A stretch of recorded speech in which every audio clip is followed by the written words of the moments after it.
வணக்கம். இன்றைக்கி நம்ம பார்க்க போகிற சமையல் ஒரு அருமையான தக்காளி சட்னி தான் பார்க்க போகிறோம். அதுவும் குக்கரில் வந்து 2 விசில் விட்டுட்டு இந்த மாதிரி சட்னி செஞ்சு சாப்பிட்டு பாருங்கள். டேஸ்ட் நல்லா அட்டகாசமாக இருக்கும். இட்லி, தோசை, ஊத்தப்பம் எல்லாத்துக்குமே நல்லாயிருக்கும். கொஞ்சம் வித்தியாசமாகவும் இருக்கும். வாங்க எப்படி செய்யலாங்கிறத பார்க்கலாம். இப்போ ஒரு குக்கர் எடுத்துக்கலாம். ஒரு 3 டேபிள் ஸ்பூன் அளவுக்கு எண்ணெய் விட்டுக்கலாம். எண்ணெய் சூடானதும் 1 டேபிள் ஸ்பூன் உளுந்து சேர்த்துக்கலாம்.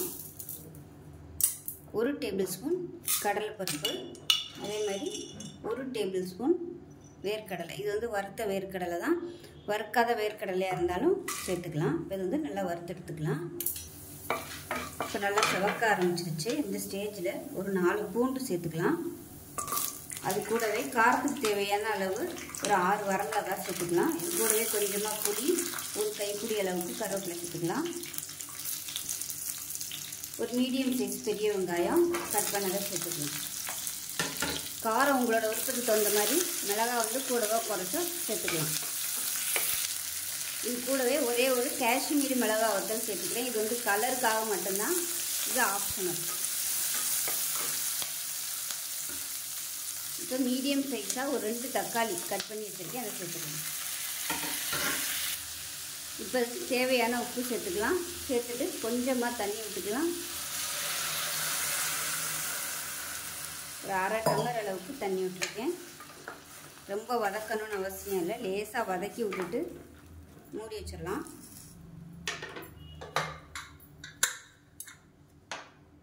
மூடி வச்சுட்டு ஒரு 2 விசில் விட்டுட்டு நல்லா ஸ்டீம்லாம் போய் ஆறுனதுக்கப்புறம் பார்க்கலாம்.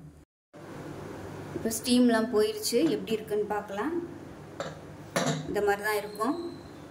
இப்போ இது வந்து நம்ம மிக்ஸி ஜாரில் சேர்த்துக்கலாம். சூடு வந்து நல்லா ஆறுனதுக்கப்புறமா மிக்ஸி ஜாரில் போட்டுக்கோங்க. சூடோடு போட்டிங்கன்னா உங்களுக்கு தெரிக்கும்.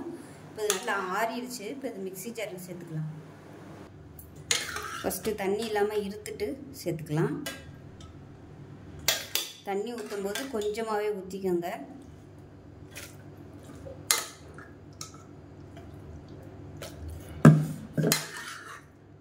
இப்போ எல்லாத்தையும் மிக்ஸி ஜாரில் சேர்த்துட்டேன். இப்போ வந்து நம்ம நல்லா நைஸாக அரைச்சிக்கலாம். இப்போ சட்னி வந்து நல்லா அரைச்சாச்சு. அந்த குக்கரில் இருந்த சட்னி கடைசியாக ஊற்றி நல்லா ஒரு சுற்றிட்டேன். ஏன்னா நம்ம தண்ணியோட மொத்தமாக சேர்த்தோம்னா ஒழுங்கு அரைப்படாது. அதனால் ஃபஸ்ட்டு தண்ணியை இருத்துட்டு சேர்த்தேன். அதை ஃபஸ்ட்டு அரைச்சிட்டு அதுக்கப்புறமா மிச்சம் இருந்த தண்ணியை ஊற்றி நல்லா அந்த அளவுக்கு அரைச்சாச்சு. ரொம்பவும் தண்ணியாக இல்லை. இப்போ ஒரு பேன் எடுத்துக்கலாம். தாளிக்கிற அளவுக்கு எண்ணெய் விட்டால் போதும். ஒரு 2 டீஸ்பூன் எண்ணெய் விட்டுக்கலாம். எண்ணெய் சூடானது கடுகு சேர்த்துக்கலாம்.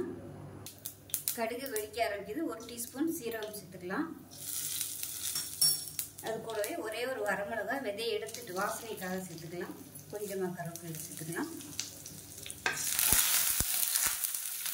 பெருங்காயத்தூள் 1/4 டீஸ்பூன் சேர்த்துக்கலாம். நம்ம அரைச்சி வச்சிருக்க இந்த சட்னி வந்து இதோட சேர்த்துக்கலாம்.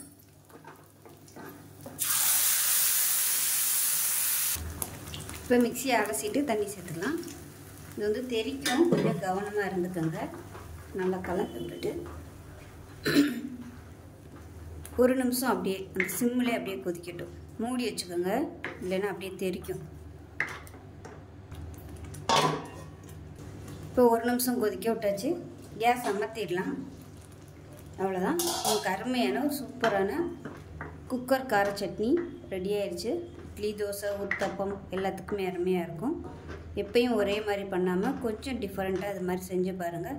டேஸ்ட் நல்லா அட்டகாசமாக இருக்கும். செஞ்சு பார்த்துட்டு எப்படி வந்துச்சுங்கிறத சொல்லுங்கள். வீடியோ பிடிச்சிச்சின்னா லைக் பண்ணுங்கள், கமெண்ட் பண்ணுங்கள், சேனலை சப்ஸ்கிரைப் பண்ணுங்கள், பக்கத்தில் உள்ள பெல் பட்டனையும் ப்ரெஸ் பண்ணுங்கள். நன்றி.